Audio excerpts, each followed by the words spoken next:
இரும்பு கோட்டையாக இருந்த ஒரு கட்சி, எஃகு கோட்டையாக இருந்த கட்சி, இராணுவ கட்டுப்பாட்டில் இருந்த ஒரு கட்சி இன்னைக்கு பல பிரிவுகளாக சிதறண்டு போய் இன்னைக்கு வந்து ஒரு பலகீனமான நிலைமை நோக்கி அதிமுக போய்கிட்டு இருக்குங்கிறது உண்மையிலேயே வருத்தமான ஒரு விஷயமா பார்க்கப்படுது.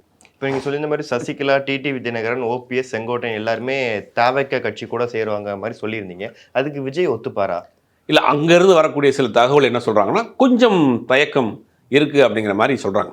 தாவேக்கா தரப்பில் வந்து இவங்க எல்லாருக்குமே வழக்கு இருக்குது, ஊழல் குற்றச்சாட்டுகள் இருக்குது, நான் ஊழல் எதிர்க்க போகிறேன், நான் கட்சி ஆரம்பிச்சு நான் அவங்களோட சேர்ந்தோம்னா எனக்கு ஒரு இது வரும்னு. ஆனால் எல்லாத்துக்கும் மேலே பாஸ் ஒருத்தர் இருக்கார்ல, அந்த பாஸ் சொன்னால் இந்த பாஸ் கேட்டுத்தானே ஆகணும். இவங்க எல்லாத்தையும் ஆப்ரேட் பண்ணுறது ஒரு பாஸ் இருக்கார் டெல்லியில். அந்த பாஸ் தான் டிடிவியும் ஆப்ரேட் பண்ணுறாரு, டிவிக்கையும் ஆப்ரேட் பண்ணுறாரு, ஓபிஎஸ்சி ஆப்ரேட் பண்ணுறாரு, சசிகலாவை ஆப்ரேட் பண்ணுறாரு, செங்கோட்டையும் ஆப்ரேட் பண்ணுறாங்க. அந்த அந்த அந்த பாஸ் சொன்னாங்கன்னா இவங்க சேர்ந்துட்டு போகிறாங்க. ஆனால் அவங்க தனிப்பட்ட முறையில் அவங்களுக்குள்ள ஒரு சின்ன ஒரு ஒரு ஒரு தயக்கம் இருக்குது அப்படிங்கிறாங்க. டிவிக்கையை பொறுத்த வரைக்கும் இவங்கெல்லாம் ஒன்று சேர்க்கறது கொஞ்சம் தயக்கம் இருக்குது. நாங்கள் ஊழலுக்கு எதிரான கட்சின்னு சொல்லிட்டு ஊழல் வழக்கு உள்ள ஆட்களை வந்து நாங்கள் சேர்த்தோம்னா எங்களுக்கு ஒரு சிக்கல் வருமே அப்படின்ற மாதிரி அவங்க சின்ன தயக்கம் காட்டுறாங்க. அதையும் தாண்டி மேல்மட்ட பாஸ் சொல்லிட்டாருன்னா என்ன பண்ண முடியும்? சேர்ந்தாகணும்.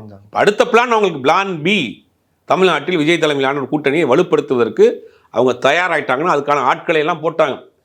மிக விரைவில் அதுக்கான செய்திகள் ஒவ்வொன்றா வரும். டிடிவி தினகரன் விஜய் சந்திப்பார், ஓபிஎஸ் சந்திப்பார், சசிகலா சந்திப்பாங்க. தேவைப்பட்டால் விஜயகாந்த் தேமுதிகவையும் கொண்டு வரதுக்கு, அந்த கூட்டணியில் கொண்டு வர்றதுக்கு வாய்ப்பு இருக்குது.